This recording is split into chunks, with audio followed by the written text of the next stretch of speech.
Bien souvent, dans notre vie, les amis, on se pose la question, qu'est-ce qui est le plus important? Un médecin, un ouvrier, un chômeur, un agriculteur? Quels sont les travaux qui sont les plus importants? Ne devrions-nous pas, à journée longue, prier, méditer, adorer? Qu'est-ce qui vraiment est important? Et je pense que dans l'Évangile de l'an 2000, il y a un petit passage qui est intéressant de lire, puis qu'on va pouvoir échanger par la suite. Il s'intitule tout simplement « Travaux sacrés et travaux profanes ». Il n'y a pas de travaux sacrés et de travaux profanes. Il y a seulement des travaux exécutés par des fils et filles de Dieu ou par des fils et filles des ténèbres. Celui qui fait un travail de menuisier comme un fils de Dieu accomplit une œuvre grandiose et devient co-créateur avec Dieu.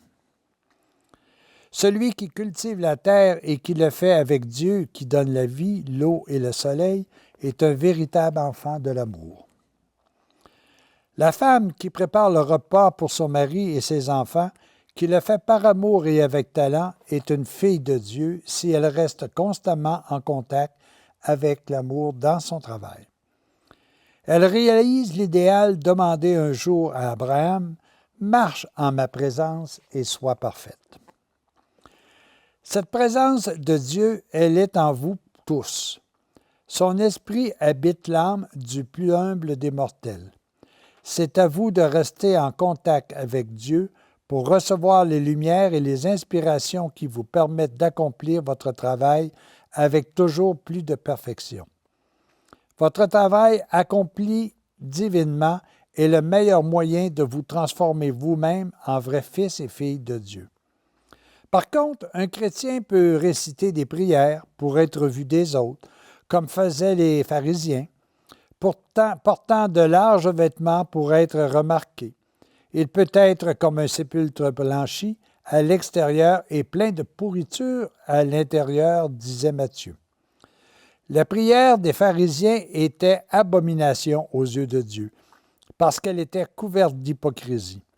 Mais Dieu sonde les reins et les cœurs, et l'hypocrisie est transparente à ses yeux comme le cristal. La prière de l'humble femme dans sa chambre et la prière de l'ouvrier qui vit dans la justice et l'amour ont une plus grande valeur aux yeux de Dieu parce qu'elles sont sincères. Le métier n'importe pas aux yeux de Dieu. Quelqu'un peut être savant, ingénieur, médecin ou ouvrier. Ce qui compte, c'est que l'homme soit droit, sincère, juste, qu'il garde sans cesse le contact avec Dieu qui habite en son âme, illuminant toutes ses œuvres.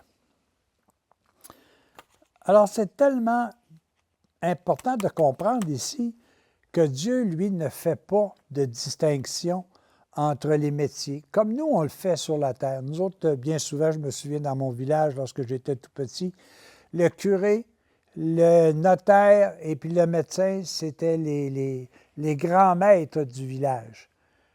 Et par contre, à travers ça, il y avait des agriculteurs, il y avait des chômeurs, il y avait des cordonniers. Tous ces gens-là étaient là, mais on disait que nous, les humains, on est obligés de se donner des ancrages pour dire que telle personne est plus importante que l'autre. Dieu ne voit pas ça du tout de la même façon. L'amour ne voit pas ça du tout de la même façon. D'ailleurs, l'amour, elle est tout aussi présente chez le médecin que chez le cordonnier, que chez l'agriculteur, que chez le chômeur, que chez le sans-abri. Cet amour, elle est perpétuellement là. Et Dieu est à la fois maître de tous ces métiers-là. Ça veut dire que tous nos actes doivent être faits d'abord avec amour. Tous nos travaux doivent être faits avec amour. Marie n'a pas été très grandiose dans les Écritures et pourtant c'est la reine du monde, c'est la reine de la terre, c'est la reine du ciel également. Pourquoi? Parce qu'elle a fait avec amour ce qu'elle devait faire. Peu importe ce qu'aujourd'hui vous devrez faire, faites-le avec amour. Faites-le avec le plus de sincérité, de plus de droiture, de plus de justice. C'est ce qui compte. C'est ce qui sera présent dans votre petit livret que vous montrerez ou votre grand livret que vous montrerez à Saint-Pierre à la porte de l'amour un jour. Oui, tout ce que vous faites par amour est comptabilisé. Ce que vous faites différemment est tout simplement un temps perdu. Que vous ayez à faire le gazon, que vous ayez à laver la vaisselle, faites-le avec amour. Vous êtes gagnant. Vous y trouverez satisfaction. Vous avez à rencontrer quelqu'un, faites-vous précéder par l'amour. Faites en sorte que l'endroit où vous allez vous rencontrer, que l'accueil dans lequel vous allez recevoir la personne soit rempli d'amour. Nous serons tous gagnants à ce moment-là. C'est tellement facile de tout simplement dire, quelques instants avant de faire un travail, je vais réparer cette clôture par amour. Je vais aller faire de l'épicerie par amour. Je vais aller à mon travail ce matin pour permettre à des gens d'être meilleurs en fin de journée. Si toutes les actions que nous faisons dans notre vie, on y pensait simplement une fraction de seconde à y mettre l'amour, l'univers changerait. Alors, vous êtes amour, vous ne pouvez pas faire autrement que travailler par amour, mais prenez conscience qu'à chaque moment, à chaque événement de votre vie, vous le faites par amour. Votre univers, mon univers, va changer. À tous et à chacun, à la prochaine.